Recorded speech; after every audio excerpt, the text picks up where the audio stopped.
Let's go over how to get Uriel in Warframe. To begin, you'll need to have done all of the current main story quest content for people in the future. That is up to the old piece you can see right here. Before you can start the old piece, you will need to have done Whispers in the Wall and I believe Lotus Eaters, but you won't need to have done the Hex. So you can skip this one if you want to come on forward and get Uriel straight away. This might get fixed in an update, but for me, I wasn't able to continue forward straight away. Once you've done the old piece as a quest, you should be able to come into your communication, into your inbox, and you will have the blueprint arrive in your inbox. From here, it took me like a couple of refreshes of the game for everything else to set itself up. So what I recommend doing is heading on to Demos and into the Sanctum Anatomica. You'll know everything's going well if you get yourself a cutscene on the way in. Just in case it helps, make sure you speak to Lloyd as well. And once you've had that cutscene, you should now find that if you bring up your fast travel, you have the Cathédrale fast travel. Just in case you need to unlock it manually first, you can see that we now have the sun-shaped icon on the minimap. So we can come on over this way, interact with the orb to head on inside. Again, just so that I've covered all the bases, make sure you speak to all of the NPCs in here, just to make sure that the game is registering that you've done everything correctly. The one in the center doesn't seem to do anything for me right now. Oh, he's changed. Yeah, it doesn't seem to do anything for me right now. I don't know if that's going to be future content. And your pity system is over here on the left.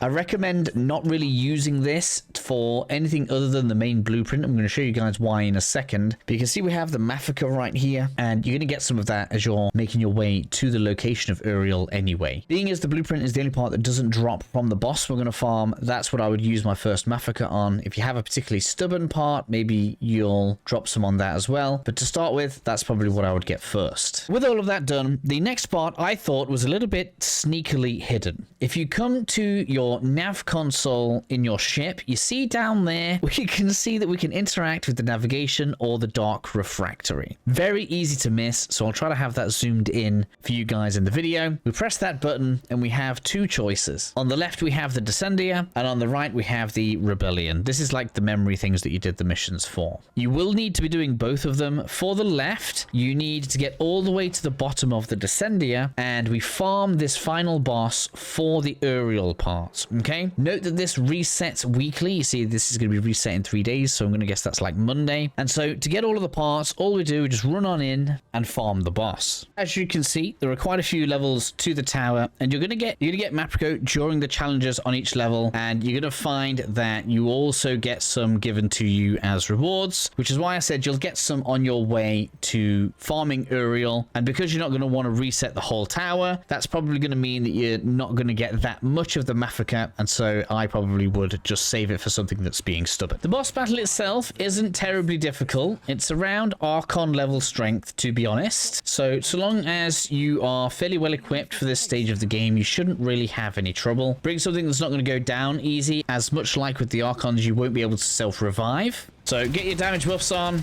and take the boss down. Now, he has a selection of moves that he can do with his break, and the most dangerous are one of these beams. To stop him from fully wiping the party, we need to jump through the beams before he counts down. That will prevent him from doing a full wipe. That's his most dangerous move, and that's how you don't wipe on Uriel. As you can see, with that done, it doesn't take terribly long, and we now have our first part dropping. Also note that it does flash up that you pick up the part, and I don't know if this is a bug and it's going to get fixed, but it doesn't show up in the rewards, but it will be there in your foundry after the mission. Of course, you can do this in any order that you want, but I do recommend getting the blueprint parts done in one sitting, just so that you don't have to do any resets. Or let's say you're starting this on a Sunday and maybe you're not going to get it done in one go. Move over to the Prerequisites Rebellion, because this is where you're actually going to get all of your materials from. You'll see when you hover over the Uriel parts that we have new materials that we need to collect, and they all come from the Prerequisites Rebellion. Everything here is fairly familiar. All of the missions are basically slightly adjusted takes on previous objective styles in Warframe, as everything else is. I actually enjoy a lot of the content in here as well, and that is how you are going to get Uriel in Warframe.